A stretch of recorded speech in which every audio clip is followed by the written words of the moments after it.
Welcome to High Five.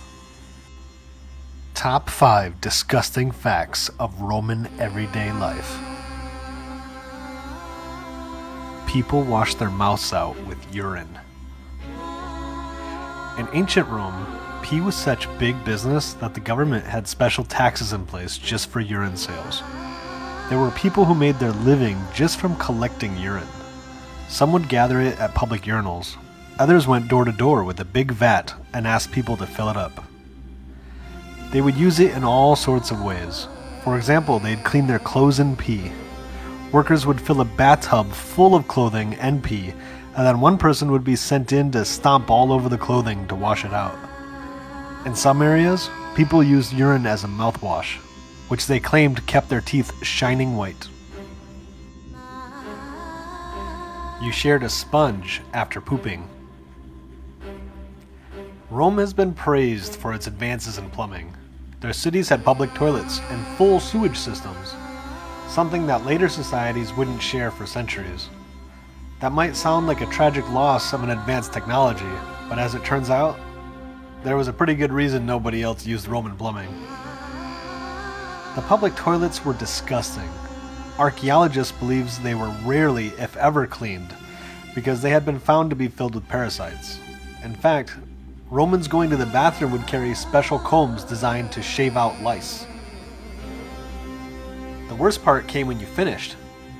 Each public toilet, which was shared with dozens of other people, would have a single sponge on a stick that you used to wipe yourself.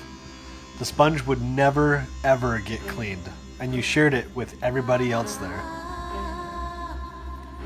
Women rubbed dead skin cells of gladiators on their faces. The gladiators who lost became medicine for epileptics, while the winners became aphrodisiacs. In Roman times, soap was hard to come by, so athletes cleaned themselves by covering their bodies in oil and scraping the dead skin cells off with a tool called a sigil. Usually the dead skin cells were just discarded, but not if you were a gladiator. Their sweat and skin scrapings were put into a bottle and sold to women as an aphrodisiac. Often this was worked into a facial cream. Women would rub the cream all over their faces, hoping the dead skin cells of a gladiator would make them irresistible to men. Pompeii was filled with obscene art. The volcanic eruption that buried Pompeii left it wonderfully preserved for archaeologists. When they got their first look at it though, the archaeologists found things that were so obscene that they hid them from public view. Pompeii was filled with art that was so filthy that it was locked in a secret room for hundreds of years before anyone was allowed to look at it. The town was full of the craziest erotic artwork that you'd ever see. For example, the statue of Pan sexually assaulting a goat. On top of that, the town was filled with prostitutes, which gave even the street titles their own special little touch of obscenity. To this day, you can walk through Pompeii and see a sight Romans would enjoy every day: a penis carved into the road with the tip pointing to the way of the nearest brothel.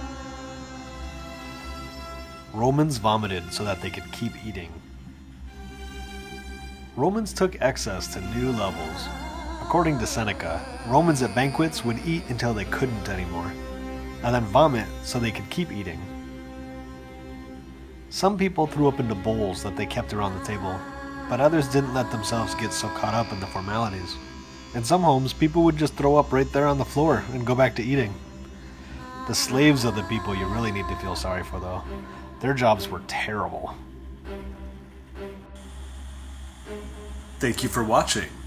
Please subscribe, and I'll see you in the next video.